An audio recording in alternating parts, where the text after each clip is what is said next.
금리 변화에 따른 채권 가격 변화는 어떻게 이루어지는가 이런 질문이 있는데 뭐 조금 전에 설명하신 거하고도 연결이 되는 것 같은데요. 네. 예. 말씀드렸던 것처럼 그거는 막 어렵게 생각하실 필요 없을 것 같아요. 그냥 내가 오늘 산 채권이 내일 금리가 떨어졌다? 그러면 난 기분 좋은 거니까요. 그럼 가격을 올려서 제가 팔아먹을 수가 있습니다. 그래서 금리가 하락하면 채권 가격이 올라간다라고 보시면 될 것 같습니다. 그럼 개인들이 이제 채권에 투자를 할 때 방법이 이제 직접 투자하는 게 있고 ETF 투자하는 게 있고 그다음에 펀드 투자가 있다라고 하는데 그 장단점들은 뭐가 있을까요? 개인들이 일단 직접 채권 투자하는 게 좀 쉽지 않아요. 왜냐면은 잘 안 보이거든요. 뭐 증권사에 가면 뭐 특판 채권 뭐 이런 것들이 보이는데 그렇게 좀 제한적인 방법밖에 잘 안 보이고요. ETF는 국고채 3년 ETF가 제가 있는 걸로 알고 있습니다. 근데 그런 것들도 채권의 특징을 완전히 갖고 있지는 않습니다. 네, 그래서 개인들은 채권 투자를 하겠다라고 하면은 저는 해외 채권이 아니면 사실 잘 추천하지 않아요. 국내에서는 네, 왜냐하면 우리는 모두가 다 국민연금을 가입했잖아요. 네. 그리고 또 대부분의 직장인들은 연금저축을 가입해 계세요. 네. 근데 그 연금저축을 주식형으로 가입하신 분들이 잘 없으세요.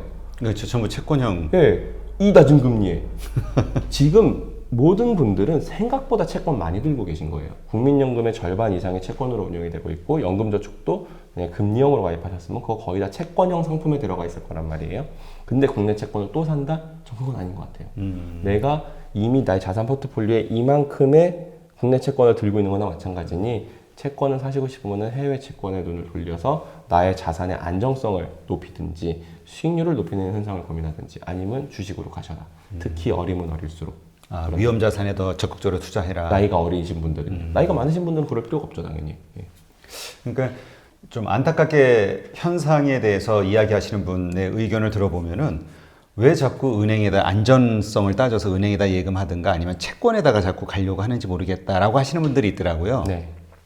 일본 같은 경우도 그렇게 금리가 낮은데 은행에다 자꾸 저금하려고 하고. 그렇죠. 그건 아무래도 고령화 사회니까 나이 많으신 분들이 그 행동을 자기가 나이가 많으면은 당연히 은행에 갈 수밖에 없습니다. 내가 지금 좀 있으면은 이제 어떤 인생을 정리해야 될 시기에 내 자산 가격이 흔들리면 안 되잖아요. 병원비도 내야 되고. 그건 너무 어쩔 수 없는 부분이 좀 있을 것 같아요. 네.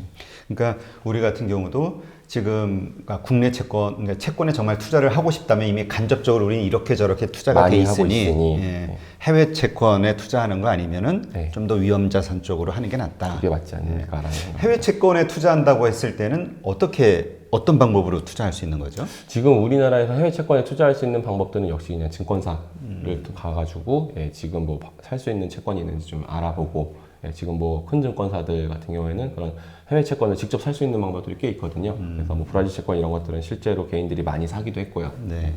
자, 그러면 이제 채권을 투자할 때 그 하는 방법과 그 최소 금액 같은 게 있지 않습니까? 어느 정도 금액이 좀 필요할까요? 만약에 해외 채권 투자면 그건 증권사마다 다를 것 같아요. 근데 뭐 100만 원 이 정도 다니면은 충분히 가입은 가능한 걸로 일단 알고 있습니다. 근데 이제 아직도 우리나라가 해외 채권 투자에 대해서 좀 많이 열려 있지 않아요. 증권사 입장에서도 좀 불안한 게 있습니다. 왜냐면은 해외 채권 투자, 특히 이머징 국가에 대한 투자는 진짜 위험한 거 맞거든요. 근데 우리가 주식은 하잖아요. 예. 근데 대표님도 아까 중간 부분에서 채권은 안전한가? 채권은 안전하다라는 기본적인 좀 선입견 같은 게 있는 거잖아요. 예, 맞아요. 예. 채권은 일단 기본적으로 안전해. 그렇죠. 예. 그러니까 이게 브라질 채권, 터키 채권 이거 진짜 위험하고 주식만큼이나 위험한 물건인데 그거를 사람들이 감당하고 싶어 하지 않아 하고 만약에 내가 터키 채권에 투자했는데 뭐 다음 내년도에 수익률이 마이너스 50%다 이러면 또 기사가 납니다. 그러면 증권사 입장에서 자기네들의 어떤 레퓨테이션 리스크, 명성 리스크가 있기 때문에 안 팔고 싶어 해요. 그게 뭐 돈이 돼? 언젠간 분명히 바뀔 겁니다. 되게 사람들이 해외 채권에 대해서 공격적으로 개인들도 막 서로 고민하고 야 어느 나라가 좋아 보이냐? 저 나라 환율 이 정도면 이제 해볼 만한 거 아니야? 분명히 10년, 20년 지나면 이 상태가 올 거예요. 아직은 우리나라 뭐 해외 채권 살려고 보면은 뭐 살 수 있는 나라가 2개, 3개 이렇게밖에 안 보이는 현상이 있지만 분명히 조금씩 변할 겁니다. 그래서 공격적인 환 투자가 되게 사람들한테 당연하게 여겨지고 주식만큼이나 사람들이 환을 궁금해하는 세상이 저는 올 거라고 봐요. 그래서 그런 거에 대한 관심을 높여나가는 건 되게 좋다고 생각합니다. 그러면 우리가 보통 주식 같은 경우는 그 뭐 예를 들어서 뭐 가치주를 찾아서 장기 투자하는 게 좋다 뭐 이런 이야기들이 하고 있는데 이 채권 같은 경우도 어떤 뭐 보유 기간이 뭐 어느 정도 적당한 기간이 있나요? 아니면 채권은 일단은 뭐 내가 살 수 있는 상품이 있냐 없냐가 중요하긴 한데 네. 그게 보이잖아요. 만기가 딱 정해져 있잖아요. 네. 자기가 투자한 건 자동으로 그 만기에 결정이 돼버리는 거죠. 네. 그래서 자신의 상황에 맞게 투자하는 게 좀 중요하다고 봅니다. 특히 이렇게 나이가 어린 분들은 자신의 어떤 인생의 큰 변화들이 몇 개가 나타나잖아요. 뭐 결혼, 집 구매, 출산, 뭐 아이의 학교 입학 이런 등등이 있으니까 그거에 맞춰서 채권은 맞춤 투자가 가능한 게 어떻게 보면 또 장점이 될 수도 있죠. 그러면 제가 예를 들어서 이렇게 채권을 매입을 했어요. 투자를 하고 그러면 그 상태에서 중간에도 팔 수 있는 거 아닌가요? 근데- 만기가 있다 하더라도 그러니까 기관들은 중간에 얼마든지 파면 아무 손해 안 보고 팔 수 있지만 개인들이 증권사를 통해서 그런 식으로 채권을 샀을 때는 또 많은 비용을 물게 돼 있어요. 분명히. 그 거래하는 자체에 네. 그게 뭐 보험 계약 해지하는 만큼은 아닌데 그래도 사실 채권은 기본적으로 금리를 보고 들어가고 제가 해외 투자는 사실상 환투자라고 말씀을 드렸지만 뭐 왔다 갔다 진출입 비용이 한 1%씩은 발생할 것 같거든요. 아깝잖아요. 그렇죠. 저금리 시대에. 네, 그런 부분은 감안하셔야 됩니다. 단 그래도 유동성을 제공해주는 증권사들이 분명히 있긴 있을 겁니다. 판매에 대응해줄 수 있는. 그러면 그 채권으로 얻을 수 있는 우리 기대 수익률 있잖아요. 그게 아까 말씀하신 대로 지표 그 금리 예를 들어서 뭐 저 뭐라 그러죠? 지금 이게 4%짜리 채권이야. 그럼 4%만 기대하는 건가요? 아니면 또 어떤 그 이상의 주식처럼 뭔가 큰 기대를 얻을 수 있는 뭔가 있나요? 일반적인 그냥 무슨 뭐 주식 옵션에 달려있는 채권이 아니면은 기본적으로 채권 수익률은 자신이 만기까지 보유했을 때는 무조건 자기가 산 금리가 전부입니다.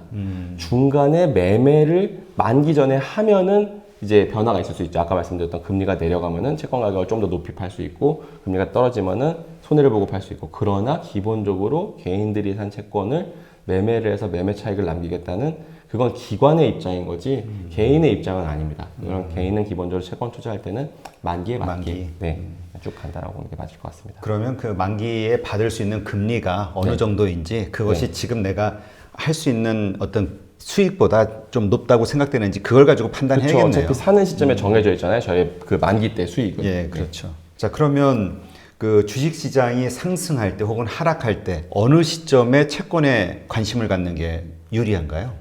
아, 저는 그렇게는 저 개인적으로 생각을 잘 안 하고요. 자신의 포트폴리오의 비중의 개념으로 생각하는 게 맞다라고 저는 생각을 해요. 그래서 아까 말씀드렸지만 일단 기본적으로 저는 개인적으로는 국내 채권에 별 관심이 없고요. 제가 이미 국내 채권을 많이 들고 있는 거나 마찬가지라고 말씀을 드렸으니까요. 내가 뭐 해외 채권에 대한 그 어떤 비중을 생각한다는 거는 뭐 주식이 내리고 떨어질 때 그런 것보다도 현재 나는 내 나이와 내 상황과 내가 보는 경제 판단에 있어서 나는 주식을 이만큼을 가져갈 거니까 해외 채권을 이 정도 갖고 가야지 이런 식으로 보는 게 맞지 않을까. 자신의 포트폴리오 네. 개념에서 그렇죠. 이야기를 이제 중점적으로 국채 비중을 두고 이야기를 했는데 사실 사채도 있잖아요. 그 네, 기업체들. 네, 네. 기업체들 같은 경우는 좀 더 수익률이 높지 않을까요? 리스크는 물론 있겠지만.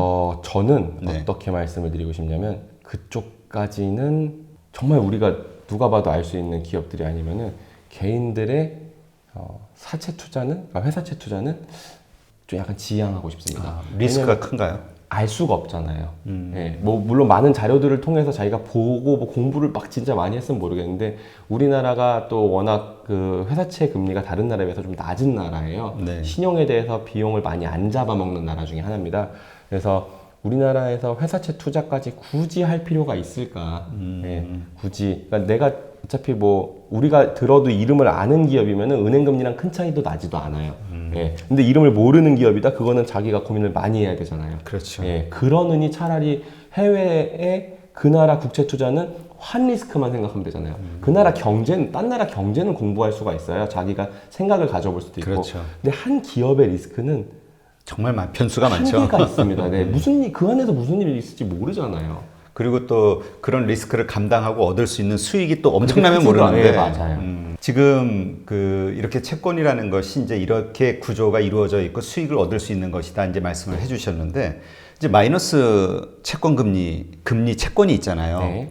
여기다 투자하는 이유는 도대체 뭔가요? 이게 이유가 있을 수도 있는데 마이너스 채권은 일단 그 현실화하는 게 되게 애매해요. 왜냐면은 발행 기업이 이자를 투자자한테 받아내야지 마이너스 금리가 되는 거거든요. 원래 당연히 돈을 빌렸으니까 이자를 줘야 되는데 마이너스 금리라는 얘기는 돈을 공짜로 빌린 게 아니라 아예 돈을 더 받으면서 빌렸다는 얘기가 되니까 예, 그렇죠. 마이너스 금리는 발행금리 자체는 0으로 해버리고요. 네. 이거를 더 투자자가 비싸게 사면 마이너스 금리 채권이 됩니다.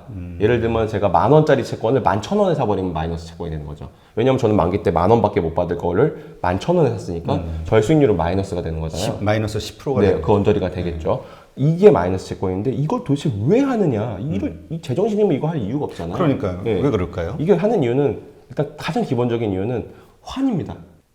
아까도 말씀드렸지만 제가 해외 채권 투자는 기본적으로 환에 투자하는 거지 금리에 투자하는 게 아니라고 말씀드렸잖아요. 어차피 내가 이 나라 환에 투자할 거면은 그 투자를 그 나라 지폐를 할 수는 없어요. 왜냐면 뭐 해외에서 투자가 들어오면은 뭐 100억, 200억, 몇천억, 몇 조 단위로 살 건데 그거를 지폐로 달라고 해도 주지도 않을 거고 어쩔 수 없이 뭔가를 사야 돼요. 네. 근데 그거를 그럼 뭐 가끔 그런 말씀도 하시거든요. 그 나라 은행 예금에 가입하면 되잖아요. 안 되죠. 은행 예금은 리스크가 있는 거잖아요. 그 은행이 망할 리스크가 작지만 있잖아요. 그러니까 그 나라 국채에 투자하는 겁니다. 기본적으로 환을 투자한다는 거는 기본적으로 그 나라 국채에 투자하는 건데 환에다가 투자하는 거기 때문에 그 나라 그 금리가 마이너스인 건 그렇게 중요하지 않다 이거죠. 어차피 그 마이너스가 만약에 뭐 마이너스 10%다 이러면은 환 투자하는 사람 입장에서도 좀 부담스럽죠. 10% 손해보고 가야 되는데. 근데 그래봐야 아직까지는 뭐 전 세계 마이너스 금리 난 나라들이 마이너스 1% 안쪽이잖아요. 다. 네. 그 정도는 내가 그 나라 환에 투자함에 있어서 안고 가겠다라고 해서 하는 게 1번입니다. 마이너스 금리가 가능한 이유는 1번은 환 때문이고요. 2번은 중앙은행이 기준금리를 마이너스로 낮춰놓고 보니 은행들 입장에서는 어차피 내가 지금 초과지준 생겨가지고 중앙은행에 맡기면 마이너스네. 그러면 그냥 국채나 사자. 그 마이너스보다 좀 덜한 마이너스면 가능한 거죠. 중앙은행에 맡기니 이거를 해서 좀 덜 손해보자. 왜냐면 맡길 데가 없거든요. 시중은행 그렇죠. 입장에서도. 중앙은행에 넣어버리든가 채권 사야 되니까. 그렇다고 모르는 사람한테 빌려주면 신용위험이 생기니까 그건 안 될 거고. 유럽 은행들도 대출하고 싶은데 못하는 걸 거예요. 그만큼의 수요가 없다는 거거든요. 경제가 안 좋으니까. 그렇죠. 이렇게 마이너스는 해외 환투자 수요와 중앙은행에서 만들어지고 있습니다. 현재. 우리는 가보지 못한 길을 계속 가고 있는 거죠. 그러니까 마이너스 첫 번째 이유, 두 번째 이유는 뭐 명확한데 첫 번째 그 환에 투자한다는 거는 결국 그러니까 지금 내가 마이너스 1%에 산다 해도 네. 그 10년 후에는 환이 지금보다 강세가 돼서 거기서 수익이 나올 것이다. 네. 이렇게 기대를 그러니까 맞습니다. 환에서의 수익을 환에서의 기대하는 수익을 거군요. 기대하는 거죠. 아. 해외 투자자들은. 근데 국내 투자자들은 어쩔 수 없이 울며 겨자 먹기로 이거 아니면 내 유동성을 보관할 데가 없으니까 일종의 보관료를 내고 그냥 사는 겁니다. 자, 지난번 시간에 이제 영국의 브렉시트에 대해서 이야기를 나누면서 영국이 전 세계에서 차지하고 있는 경제 규모가 작기 때문에 뭐 사실 우리가 크게 걱정할 필요 없다. 브렉시트 여부와 관계없이. 네, 그건 감기일 거니까요. 네. 네. 그런데 모든 그 금융 관계자들이 다 이해를 그렇게 하고 있을 터인데 그런데도 그 영국의 향방이 하나하나에 따라서 관심을 금융시장이 가져요. 네, 관심을. 엄청나게 요동을 치거든요. 네네. 왜 그런 걸까요? 그러니까 어쨌든 영국은 큰 나라잖아요. 영국의 감기가 전 세계에 영향을 미칠 수 있는 거죠. 그리고 영국은 또 금융이 발달한 나라잖아요. 이 나라가 진짜 유럽에서 빠져나오는 게 금융시장에 어떤 영향을 미칠지가 자꾸 촉각이 세워지는 거예요. 아까 말씀드렸지만 그냥 영국이 경기가 침체되는 건 그렇게 큰 이슈는 아니에요. 뭐 그래서 영국에 관련된 주식들이 빠지고 뭐 예를 들면 지금 미중 무역 분쟁 때문에 한국이 엄청나게 피해를 보고 있잖아요. 그렇죠. 한국 주식은 그걸로 인해서 빠진 주식도 굉장히 많을 거고요. 다만 그게 한국의 그냥 약간의 아픔이지 전 세계적으로는 그렇게 큰 이슈는 이슈였죠. 이슈는 이슈인데 그 정도보다 미중 무역 전쟁보다 브렉시트는 더 작은 개념으로 보이고요. 그럼에도 불구하고 자꾸 신경이 쓰이는 거는 저 나라가 금융의 중심지 중에 하나라는 거죠. 저기서 혹시 모르는 일 때문에 아까 말씀드렸던 돈 내놔 상황, 서로 대출 상환을 요구하는 일이 생길지도 모른다는 불안감이 있을 것 같아요. 근데 저는 계속 말씀드리는 게 그 상황만 아니면 나머지는 다 감기다. 저성장과 위기는 다르다. 라는 말씀을 계속 좀 드리고 싶습니다. 요번에 연준이 금리를 내렸잖아요, 다시. 지금 이 상황을 어떻게 이해를 해야 될까요, 그러면? 연준은 일단 시장이 모두 예상대로 금리를 내린 건데, 네. 지금 이제 다시 내리기 시작하고서 이번에 세 번째 내린 걸로 제가 기억을 하고 있는데, 시장이 이제 추가 인하는 좀 어려운 거 아니야? 라는 생각들을 지금 벌써부터 하고 있거든요. 이번 연준의 인하는 그래서 지금 시장이 보고 있는 것처럼, 지금 어느 나라든 사실 금리 인하에 대한 효과에 대해서 다들 모호하다고 느끼고 있을 거예요. 그러면서도 경기가 안 좋으니까 할 수 있는 게 그거밖에 없잖아요. 결국 경기가 안 좋으면 나라 입장에서는 할 수 있는 게 금리를 낮춘다, 재정을 풀어버린다. 이 두 가지밖에 없거든요. 네. 재정 정책과 통화 정책. 두 가지 다 쓰고는 있는 겁니다. 근데 뭐 일단 첫 번째는 미국이 그렇게 안 좋은 나라가 아니고요. 미국은 지금 다 같이 안 좋은 와중에 그나마 제일 좋은 나라잖아요. 그렇죠. 예. 그러니까 기준금리 더 낮출지에 대해서 조금 서로 다 이렇게 물음표 갸웃갸웃하고 있는 상황으로 보시면 될 것 같고요. 뭐 지켜보면서 하겠다 정도의 입장. 뭐 그렇게 막 엄청나게 중요한 그런 거리는 아니라고 일단 저는 생각하고 있습니다. 그러면 지금 미중 무역 전쟁 뭐 일진일퇴를 하고 있는 것 같은데 지금 어떻게 미국이 좀 그러니까 지난번 결과에 따라서 중국이 약간의 뭐 자본시장을 개방했기 때문에 진 것이다라고 이야기하시는 분도 있고 네. 작은 딜 가지고 그 여러 가지 문제를 일단 유보를 시켰기 때문에 승리한 것이다라고 이야기하는 사람도 있더라고요. 이게 금리 이 경제학적으로 어떻게 이해를 해야 될까요? 미중 무역 전쟁이 금리에 미친 영향은 일단 기본적으로는 전 세계의 저성장을 초래했기 때문에 일단 금리 하락 영향을 미치긴 했습니다. 분명히 그렇죠. 뭐 주가가 많이 빠졌잖아요. 네. 그 기간 동안 작년 하반기 정도가 주가 하락의 가장 큰 원인이 미중 무역 분쟁이었으니까요. 그로 인해서 전 세계 금리가 다 하락하셨죠. 이 두 분으로 인하셔서. 그래서 뭐 그런 요인을 만들어내긴 했는데 계속 약간 하나씩 주고받는 느낌이지만 제가 느끼는 분위기는 미국 못 이긴다 어차피. 예, 이 달러의 패권을 아직 중국은 감당할 만큼 크지 않았구나를 좀 여실히 전 느꼈거든요. 그래서 이 게임은 결국 미국의 경제가 흘러가는 대로 갈 거다라고 저는 개인적으로 생각하고 있습니다. 오늘 또 나의 첫 금리 공부 염상훈 저자님을 모시고 여러 가지 금리와 관련해서 국내 그다음에 해외 쪽과 관련된 여러 가지 그 투자처부터 시작해서 많은 이야기를 나눴는데요. 다시 한번 또 금리가 얼마나 그 중요한 것이고 우리 실생활에서 꼭 알아야 뭔가 투자든 뭐든 기본적으로 해나갈 수 있는 중요한 기본이구나라는 걸 다시 한번 깨달았습니다. 또 이렇게 나와주셔서 감사하고요. 다음에 또 궁금한 것들로 또 모시도록 하겠습니다. 알겠습니다. 감사합니다. 네, 고맙습니다.